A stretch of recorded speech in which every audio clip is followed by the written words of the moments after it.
3주에 걸치며 성탄절 맞이할 때까지 한 3번 정도 성탄의 메시지를 전할 수 있을 것 같아요. 그래서 오늘은 누가복음 1장에 있는 말씀을 전합니다. 이루어진 사실이 제목이고요.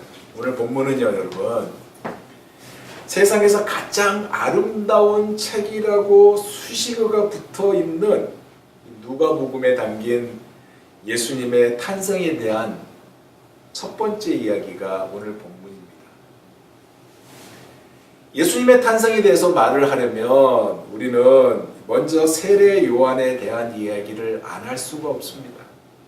왜냐하면 오실 예수님의 길을 그가 예비하였기 때문에 그렇습니다. 사실 예수님의 탄생은 이루어진 사실입니다. 세례 요한 역시 하나님의 섭리 가운데 이루어진 사실이고요. 이 이루어진 사실에 대해 누가는 1절에서 우리 중에 이루어진 사실에 대하여 라고 이미 성사된 일과 이미 예정되었던 계획을 따라 성취된 확실한 사건에 대하여 기술하였다고 말을 꺼내고 있습니다. 그러면 이 이루어진 사실은 무엇에 근거를 하고 있는 것일까요? 바로 창세기 3장 15절에 말씀하신 이 말씀, 즉 내가 너로 여자로 원수가 되게 하고 너의 후손도 여자의 후손과 원수가 되게 하리니 여자의 후손은 내 머리를 상하게 할 것이요 너는 그의 발꿈치를 상하게 할 것이라는 이 이유 때문에 예수님은 이 땅에 오셨던 것이고 오신 예수님보다 먼저 길을 예비하기 위해 세례 요한이 태어난 것입니다. 이때가 바로 어느 때 유대왕 헤롯의 때라고 하고 있습니다. 이 말은 그의 통치 기간이 타락함의 극을 달렸을 때라는 그 당시의 상황을 말하고 있고 바로 이때의 세례 요한의 태어남에 대한 말씀이 오늘 본문인데 오늘 본문의 내용은 이렇습니다. 여러분, 세례 요한의 아버지와 어머니의 이름이 나와요. 누구예요? 그들의 이름은 사가랴와 엘리사벳이고 그들은 하나님 앞에 의인이었다고 그랬습니다. 주의 모든 계명을 성실하게 지킨 신실한 주의 종이라고 하고 있어요. 하지만 그들에게 오랫동안 아이가 없었다는 슬픔이 있었던 것이었고 자식이 하나님의 유업이요 가치 있고 바람직한 축복임을 전달하는 전달자보다는 아픔이 더 큰 자였다는 것을 오늘 본문에서 엿보게 하는 것입니다. 그런 그가 하루는 아비야 반열에 선택되어서 자신의 그 맡을 임무를 담당하기 위해 하나님 앞에 나아갔는데 주의 천사가 그에게 나타나 하나님이 내 기도를 들으셨다는 이야기와 자식이 있을 것이라는 말씀을 하면서 태어날 그 아이의 이름이 요한이라고 그렇게 정하라고 말을 듣게 됩니다. 그러면서 그가 어떤 사역자가 될 것인지를 알린 것이에요. 이 사실에 대해서 그가 아멘 하면서 받아야 하는데 아멘 하면서 받은 것이 아니라 그는 태어날 이 이루어진 사실에 대한 의혹을 품고 합당한 이유를 대니까 이 이루어진 사실이 나타날 때까지 이 이루어진 사실이 나타날 때까지 책망과 함께 벙어리가 되어버린 이야기. 하지만 약속된 아이가 탄생되는 그 이야기가 오늘 본문인 것입니다.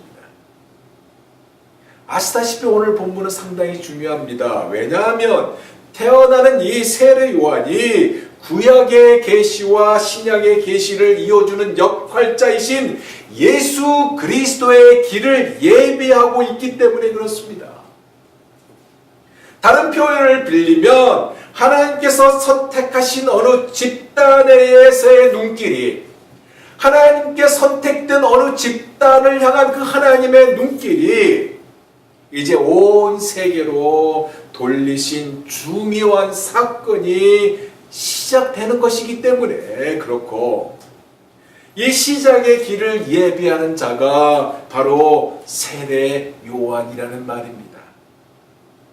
무엇보다도 이것은 아울러 지나간 세대와 지나간 시대와 앞으로 올 시대를 연결해 주는 하나님의 계획의 문을 열려고 하신 하나님을 예비한 자, 그가 세례 요한이고, 하나님의 연속적인 동향을 보여주고 있는 하나님의 섭리의 전진인 구원을 이루시는 하나님의 시작이었던 것입니다. 이것이 뭐예요? 바로 구약 계시의 완료인 어린 양의 제사의 종지부 아닙니까? 이 종지부를 위해서 하나님이신 예수님이 직접 오신 역사이고, 친히 어린 양의 제물이 되시는 그것이었던 것입니다. 그래서 세례 요한이 예수님이 자신에게 오는 것을 보고 세상 죄를 지고 가신 하나님의 어린 양이로라고 그렇게 말을 했던 것입니다. 사랑하는 성도 여러분, 이것은요, 인간과 연관이 있는 초자연적인 하나님의 역사입니다. 이 초자연적인 역사의 문을 열기 위해 이 사가랴와 엘리사벳을 통해 태어나게 하시고 있고, 이 세례 요한의 부모에 대한 소개를 5절에서 6절을 통해 소개하고 있습니다. 유대왕 헤롯 때에 아비야 반열에 제사장 하나가 있으니 이름은 사가랴요, 그 아내는 아론의 자손이니 이름은 엘리사벳이라. 이 두 사람이 하나님 앞에 의인이니 주의 모든 계명과 규례대로 흠이 없이 행하더라.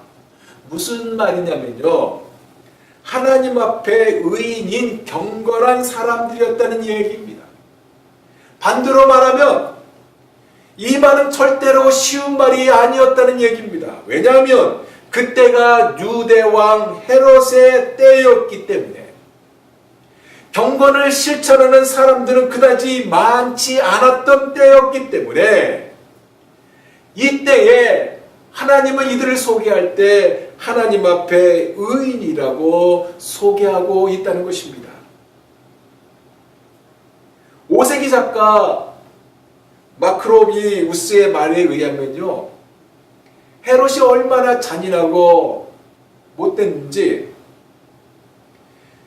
자신의 정권 유지를 위해서 수많은 사람을 죽였다고 기록되어 있습니다. 그러니까 뭐예요? 고통이 머물도록 했던 바로 이때에 하나님 앞에 의인이고 경건한 인물이 이들이었다는 얘기입니다. 이 둘이 결혼을 했어요. 결혼을 한 후에도 하나님 앞에 의인의 삶을 살았습니다. 근데 자식이 없었다는 것이 문제 아닙니까? 7절에서 9절입니다. 엘리사벳이 수태를 못하므로 저희가 무자하고 두 사람의 나이가 많더라. 마침 사가랴가 그 반열의 차례대로 제사장의 직무를 하나님 앞에 행할새 제사장의 전례를 따라 제비를 뽑아 주의 성소에 들어가 분향하고, 오랜 결혼 생활 속에서도 자녀가 없다는 그 당시에 가지고 있었던 무자는요, 하나님의 징계라는 적용이 이들에게 적용되고 있다는 것입니다. 그러니까 시련과 고통이 그들 가운데 있었다는 얘기예요. 그럼에도 불구하고요, 두 사람이 나이가 많다는 이 말 안에 우리가 엿볼 수 있는 것은 뭐냐면 그들이 자식을 낳기 위해서 수많은 노력도 했었다는 것이 그 안에 들어가 있는 것이고, 하지만 이제 늙어서 단념을 했을지도 모르는 상황이라는 말입니다. 그런데 오늘 말씀을 보니까 그가 모든 것을 포기하지 않았다는 것을 엿볼 수 있어요. 무슨 얘기냐? 기도까지는 포기하지 않았다는 것을 엿볼 수 있다는 것입니다. 즉 기도의 끈까지 그가 놓치지 않은 것입니다. 그러면 그의 기도의 끈은 어떤 모습으로 오늘 본문에 나타나고 있습니까? 10절에서 13절입니다. 모든 백성은 그 분향하는 시간에 밖에서 기도하더니 주의 사자가 저에게 나타나 향단 우편에 선지라. 사가랴가 보고 놀라며 무서워하니 천사가 일러 가로되 사가랴여 무서워 말라 너의 간구함이 들린지라 내 아내 엘리사벳이 내게 아들을 낳아 주리니 그 이름을 요한이라. 여러분, 그가 순번이 되어서 하나님 앞에 나아가 향로 위에 분향을 하고 이스라엘 백성들 전체를 위한 기도를 드리고 있었는데 천사가 나타나 그의 기도를 언급하였던 거 아닙니까? 하나님께서 백성들을 위한 기도를 들으셨다는 언급과 함께 자신의 처지도 구한 그의 간구도 들으셨다는 언급을 하고 있는 것입니다. 응답하신다는 은혜가 무엇입니까? 내 아내 엘리사벳이 내게 아들을 낳아준다. 그의 이름을 요한이라 하라. 그렇게 말한 것이에요. 저는요, 여러분, 이 말씀에 대해서 묵상을 하다가 아주 큰 은혜를 받은 부분이 있었습니다. 그것이 뭐냐면 그가요, 기도하는 것을 쉬지 않았습니다. 어려운 상황에 있고 자식을 낳게 해달라고 하나님 앞에 무진장 기도했을 거 아니에요. 무슨 얘기냐? 하나님을 바라보는 일에 멈추지 않았다는 것입니다. 하나님을 바라보는 자는요, 하나님이 끝까지 책임지신다는 사실을 오늘 본문에서 또 보여주고 있어요. 이것이 가슴에 와닿았습니다. 여러분, 요한이라는 이름의 뜻이 뭔지 아세요? 요한이라는 이름 뜻이 뭐냐면 하나님의 사랑을 받는 자라는 이름의 뜻을 가지고 있어요. 그러니까 하나님을 바라보는 자는요, 이 이름의 뜻처럼 하나님의 사랑을 받는 자가 된다는 사실입니다. 여러분, 아시다시피 인간은요, 누구나 다 사랑을 받아야 되고 받을 존재입니다. 그러면서 하나님께 사랑을 받는다는 것은요, 더욱더 놀라운 특권 아닙니까? 우리가 지금 이 시간에 세례 요한에 대해서 나누고 있는데 이 세례 요한을 꺼내는 이유가 오실 예수님에 대한 앞에 문을 여는 자가 세례 요한이라고 했습니다. 길을 예비한 자. 그러니까 궁극적으로 무엇으로 연결되고 있습니까? 바로 예수 그리스도와 연결되어 있습니다. 예수 그리스도와 연결되어 있다는 것은 뭐예요? 하나님은 우리를 사랑하셨기에 독생자 예수 그리스도를 우리에게 보내셨다는 것으로 연결되고 있다는 거예요.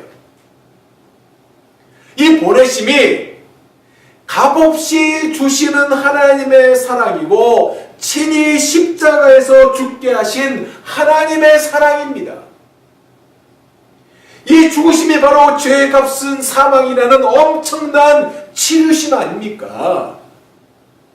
이것을 위해 오시는 것이고 오심에 먼저 세례 요한의 탄생과 하나님의 놀라운 구원의 역사가 이루어지도록 하신 것입니다. 여기에 너의 간구함이 들었다 할 때 이것은요, 바로 하나님의 사랑인데 이 사랑에 대한 의심을 사가랴가 하고 있다는 것이 문제입니다. 18절을 볼까요? 이렇게 말하고 있어요. 내가 이것을 어떻게 알리요? 내가 늙고 아내도 나이 많으니이다. 여러분, 사실 이 말은요, 그에게 있어서 지극히 현실적인 이야기입니다. 그런데 그가 누구예요? 제사장 아닙니까? 하나님의 역사를 아는 자예요. 마노아의 아내가 어떻게 삼손을 낳았는지, 한나가 어떻게 사무엘을 낳았는지, 자신의 조상이 믿음의 조상, 자신의 조상이 홍해를 어떻게 건넜는지, 그리고 그들이 광야 생활 속에서 행하신 하나님의 역사가 무엇인지, 아니 믿음의 조상이라고 하는 아브라함이 바랄 수 없는 중에 바라고 믿었을 때 임하신 하나님의 역사가 어떤 것인지 무엇인지를 그가 알았다는 것입니다. 그리고 심지어 하나님의 뜻이 무엇인지도 알았을 그가 지금 불신의 모습을 보여주고 있거든요. 하나님 앞에 의인이라 하는 이 말은, 하나님 앞에 의인이라 하는 이 말은 하나님께서 인정하신 의로운 삶을 살았다는 것입니다. 그런데 그는 자신에게 이루어질 이 사실에 대해 의심을 하고 있는 거예요. 왜 그가 의심을 하였을까요? 아마도 많은 세월을 보내는 동안 자식을 달라고 기도했는데 자식을 주지 않았기 때문에 의심하였을까요? 물론 그럴 수도 있습니다. 사실 현실적으로 아이를 낳지 못한 상황을 그대로 표출하고 있기 때문에 그 말도 맞아요. 이들이 갖고 있는 고통은 너무나 오랫동안 겪고 있는 고통입니다.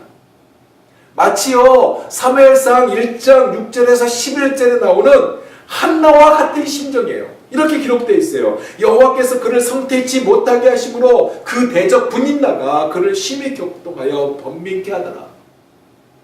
한나가 울고 먹지 아니하니 그 남편 엘가나가 그에게 이르되 한나여 어찌하여 울며 어찌하여 먹지 아니하며 어찌하여 그대의 마음이 슬프뇨 내가 그대에게 10 아들보다 낫지 아니하뇨. 한나가 서원하여 가로되 만군의 여호와여 만일 주의 여종의 고통을 돌아보시고 나를 생각하시고 주의 여종을 잊지 아니하사 아들을 주시면 내가 그의 평생에 그를 여호와께 드리고 삭도를 그 머리에 대지 아니하겠나이다.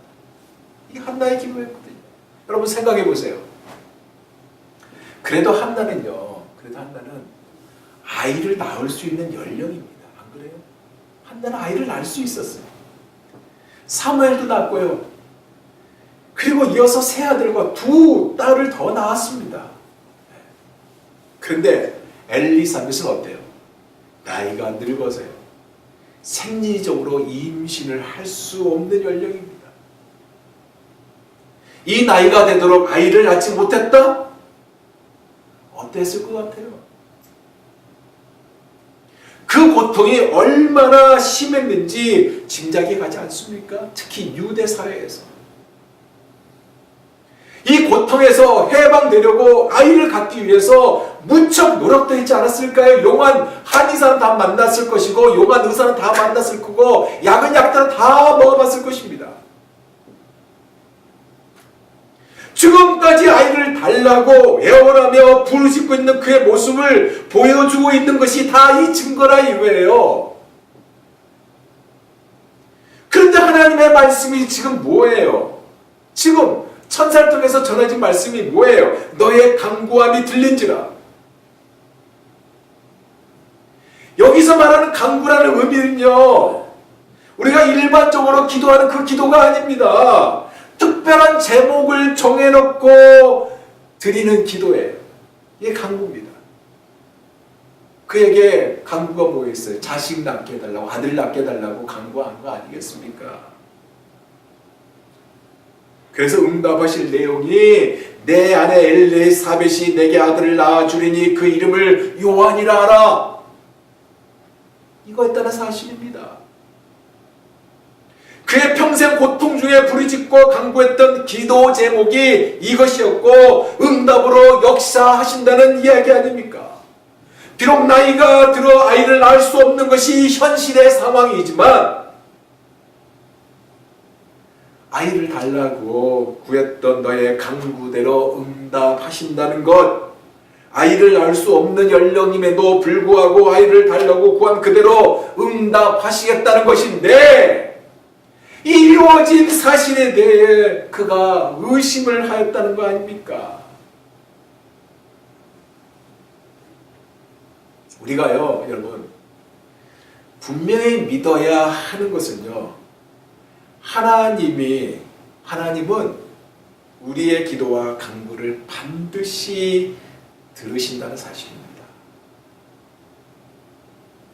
왜요? 우리 하나님은 전지전능하신 분이시기에 그렇습니다. 그분에게는요, 불가능이 없으세요. 반드시 언약을 성취하시는, 그 성취하시는 신실하신 하나님이십니다. 우리에게 약속된 하나님의 언약이 언제 이루어질지는 알 수는 없지만 언약의 불변성을 우리가 확신해야 하는 것입니다. 그래서 실망하거나 여러분 좌절하지도 말아야 하고요, 불평하거나 원망도 하지 말아야 돼요. 이것이 아니라 하나님의 언약하신 말씀을 굳게 붙들고 기도의 자리로 나가야 합니다. 왠지 아세요?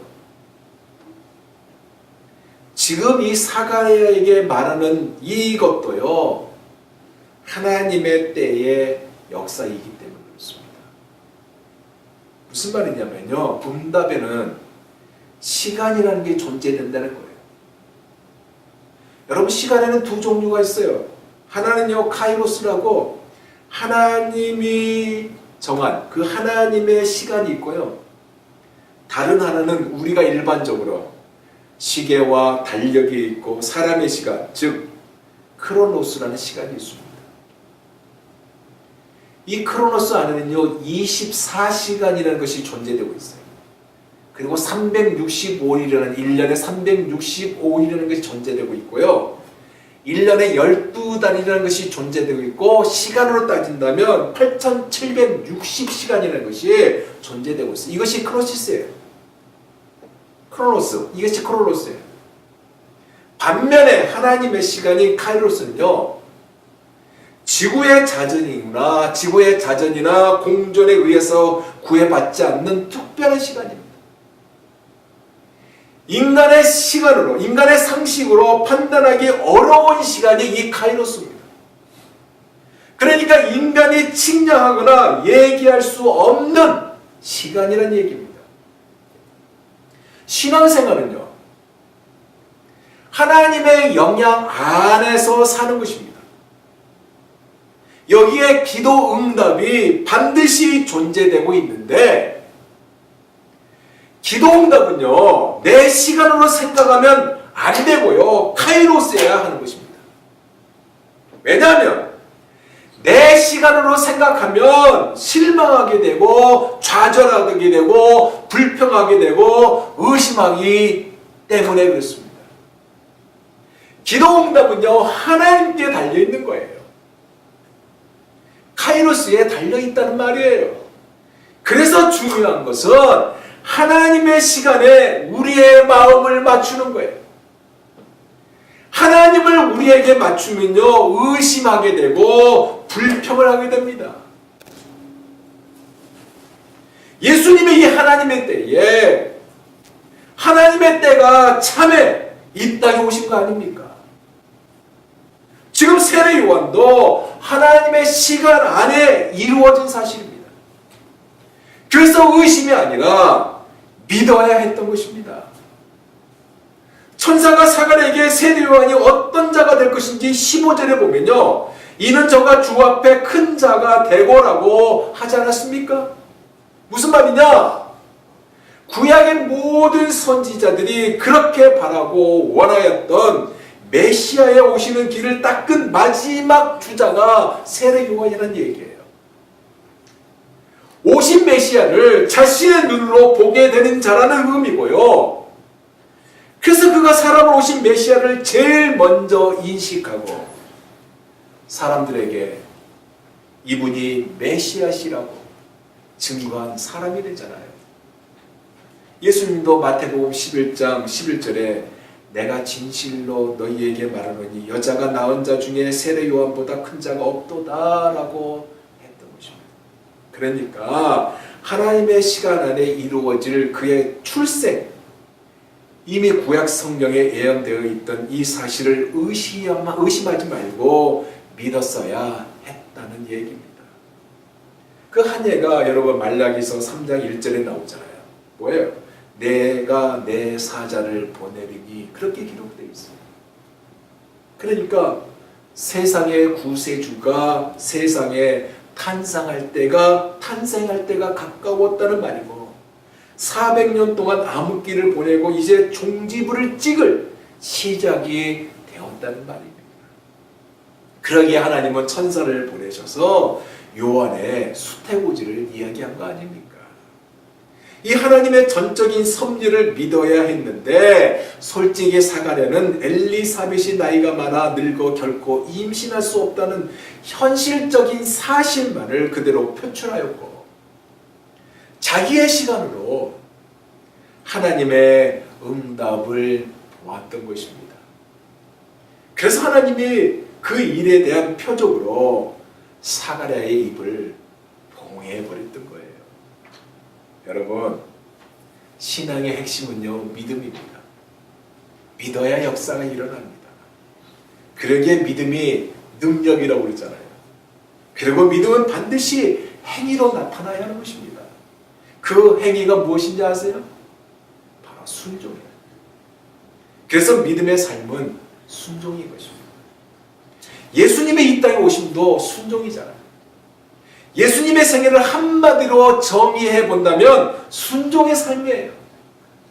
아들로서 하나님 아버지께 순종하셨기 때문에 이 땅에 오심이었고, 하나님 아버지께서 하라고 하신 일을 함으로 하나님께 순종하기 위해 이 세상에 오셨던 것입니다. 그러기에 예수님은 요한복음 6장 38절에 내가 하늘에서 내려온 것은 내 뜻을 행하려 함이 아니요 나를 보내신 이의 뜻을 행하려 함이니라고 말씀을 하셨던 것입니다. 우리가 하나님 아버지의 뜻에 순종하는 것이 성공하는 것이라는 얘기입니다. 그것이 바로 기적이에요.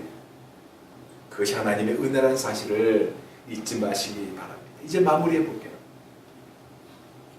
사가랴는요, 아멘하고 순종하는 자리에 머물러야 했습니다. 근데 아주 재미있는 사실이 발견됐어요. 말씀을 묵상한 데가. 사가랴가 아들을 원했어요. 그죠? 사가랴가 아들을 원했습니다. 원하는 그 아들이 어떤 아들인지 모르겠어요. 아마도 같이 킹사우나 가는 아들인지도 모르고 같이 농구를 할 수 있는 아들인지도 몰라요. 아니면 좋은 식당에서 같이 밥을 먹을 수 있는 아들인지도 몰라요. 그런데 하나님은 그런 아들보다 뭘 줬어요? 더 좋은 아들인 선지자를 주셨다는 사실입니다. 속상일 것 같아요? 속상할 일이 아닙니다. 얼마나 감격했을까요? 하나님의 위대한 계획입니다. 사랑하는 성도 여러분, 우리의 삶에도요, 하나님의 위대한 계획이 있습니다. 여러분 삶에서도요, 하나님의 위대한 계획이 있습니다. 우리가 비록 시야가 좁고요, 한치 앞을 모르는 인생을 살더라도 그 위대한 계획을 가지고 일하시는 하나님을 여러분이 보기를 원합니다. 위대하신 하나님이 여러분의 삶에 개입하신다면 여러분이 놀라지 말고요, 의심도 하지 말고요, 겸손하게 그 일하심에 순종하시는 여러분 모두가 되시기를 원합니다. 근데 여러분 보세요. 하나님의 이 이루시는, 그 이루어지고자 하시는 이 놀라운 사실에 위에서 먼저 세례요한을 보냈던 거 아닙니까? 우리가 성탄을 기다리는 계절이 됐습니다. 아까 장로님께서도 기도하셨듯이 성탄을 기다리는 계절이 됐습니다. 이 계절을 보내는 여러분 마음에 여러분이 무엇을 담기를 원합니까? 이 이루어진 사실, 하나님의 계획을 발견하게 되는 이 복된 시간들로 가득 채워지기를 원합니다. 그래서 하나님이 나에게 이러한 계획을 가지고 계셨구나. 그래서 내가 지금 어려운 가운데 있었구나. 그래서 하나님의 응답을 이렇게 하셨구나라는 고백이 이번 성탄을 맞이하면서 체험하게 되는 여러분 모두가 다 되시기를 예수 그리스도의 이름으로 축원합니다.